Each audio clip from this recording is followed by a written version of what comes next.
There's a world in which you have your dream body, whatever that looks like for you.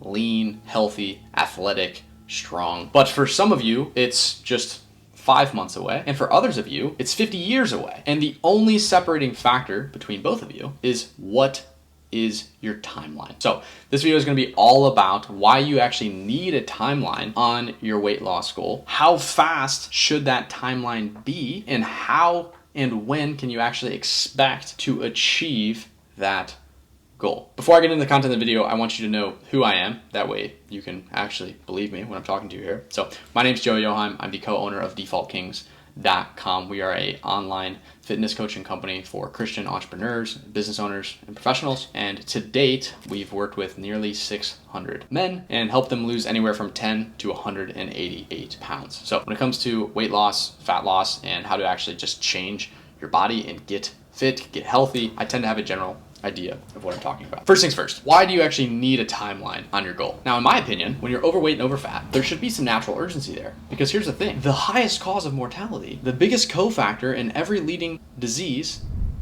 is obesity, is an overweight, obese, or morbidly obese BMI, body mass index. So my opinion is I shouldn't have to tell you that there's urgency, because your life is quite literally on the line. But if you don't believe me, that's fine. If you think just because the doctor said your blood work's cool, you're cool even though you're 300 pounds, good luck. I wish you the best. I sincerely do. But the reality is every scientific statistic tells us that you are just taking years off your life. And so if you want to stay in that state, fine. I can't help you. But if you're watching this video, you're probably sick of being in that state and you want to fix it. So you need to put a timeline on it of I'm going to lose this much weight by this date. So you need to have urgency. That's why you need a timeline on it. Because if you just leave it open-ended, okay, you could lose the weight in 5 months or you could lose it in 50 years if you live that long. And so with no timeline, there's no urgency. There's no behavior change. I'll give you one last example and then I'll get into it more. If my goal was to make $1 million, well, I could work at McDonald's for minimum wage and make $1 million. It might take me 1,000 years though. Or I could say, I'm going to grow my business and I'm going to make $1 million in 1 calendar year. The only reason that the route to getting to $1 million changes is because I put a timeline. If my timeline was 1,000 years, I'll just go work at McDonald's. If my timeline was 1 year, well, I better do something with business or some sort of investment opportunity. The timeline changes the way you behave. It changes the vehicle that you're in. That's why you need one. How do you actually set this timeline for weight loss specifically? I want to expose myself here.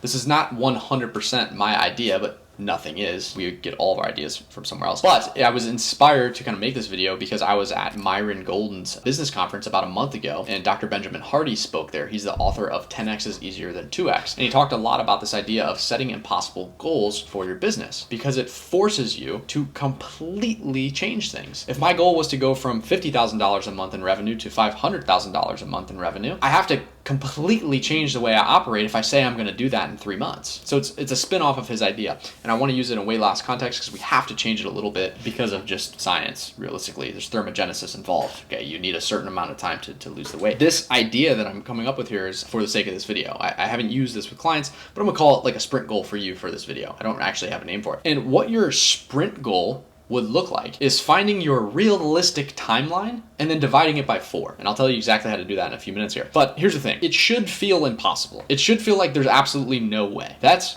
good. That extremeness of how am I going to do that makes you completely alter your lifestyle, completely alter the way that you live. So therefore you go and actually end up achieving it or getting really close to it and making a ton of progress. Best case scenario is you actually hit that mark. You go, this is the realistic timeline for me to lose this much amount of weight. I'm going to do it in a 1/4 of that time. And you either hit it, awesome, or you come close and you made a ton of progress that you wouldn't have otherwise made if you said I'm going to do it in this amount of time. Best and worst case scenario, they're both pretty good. How do you determine what a realistic timeline is for you? How can you actually find out this is when I expect to achieve this goal by? And I have my notes in front of me. I'm going to kind of read off of them now because I don't want to mess up the math for you. How do I know how much weight I have to lose? Use an online calculator, just do body mass index calculator and determine what a healthy body weight is for your height. That is what you should target. So if you go and you put it in and it says, hey, right now you're 250 pounds, your BMI is this, and a healthy BMI is if you get to 200 pounds. I need to lose 50 pounds. That's the easiest way to determine how much weight you have to lose is using body mass index. The average weight loss rate or safe clinical weight loss rate is about 1 pound a week. So that would take you 50 weeks. Let's just call it a year. So 12 months to lose 50 pounds. Okay, well, let's just divide 12 months by 4. You have 3 months to lose 50 pounds. Does that sound impossible to you?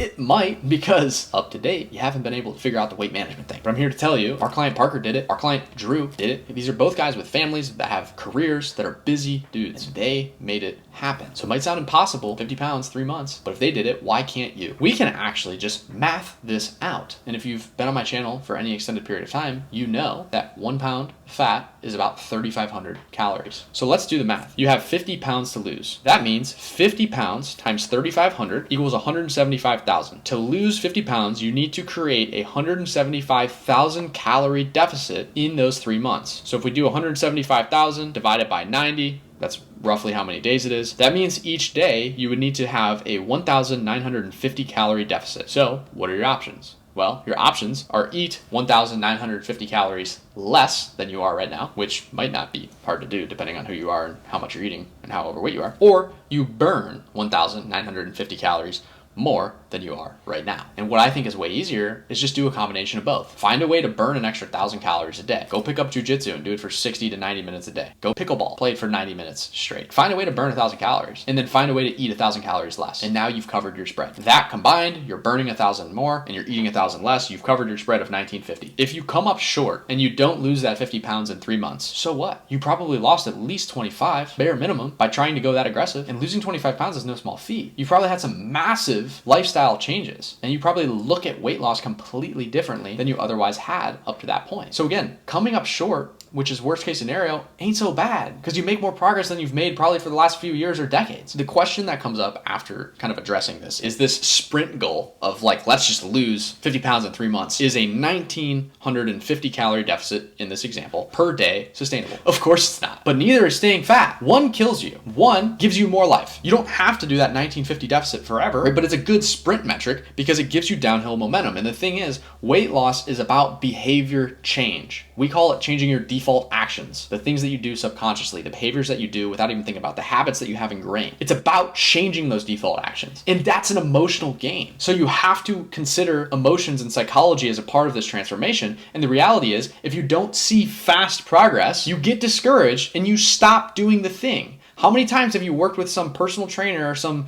nutritionist and they're like, hey, you're just going to lose half a pound or a pound a week and you got 80 pounds to lose. Bro, you're going to be losing weight for a year and a half. That gets old really fast. When 3 months has gone by and you've only lost, 5 to 10 pounds in 3 months, yeah, it's cool, but you're like, man, I've been working on this for a while. It's going to require you the same amount of mental bandwidth to sustainably lose weight at, half a pound to a pound a week as it is to lose freaking 4 pounds a week. You're going to be thinking about it just as much. So you might as well just do the one that expedites the process. That way you get the emotional buy-in, you get the psychological wins, and you love the process and you stick to the process, which actually is what makes you lose the weight and keep it off long term, is you buying in and changing those default actions. Of course, it's not sustainable to stay at that 1950 mark for this example we've been using the whole video, but it gets the ball rolling in the right direction. And the reality is you can eventually get to a point where you just slow the rate of weight loss in half after your sprint goal. Again, using 1950, you do that for 3 months and then you just cut it down to half of that. You're still in a 1,000 calorie deficit a day, but it's half as difficult as that first sprint goal. You're still losing weight just at half the rate. And so it becomes a little bit easier because you just did the hard part at the beginning when you were most motivated to make a change. There's a lot that needs to be covered and there's a lot that goes into this. You didn't even cover how to actually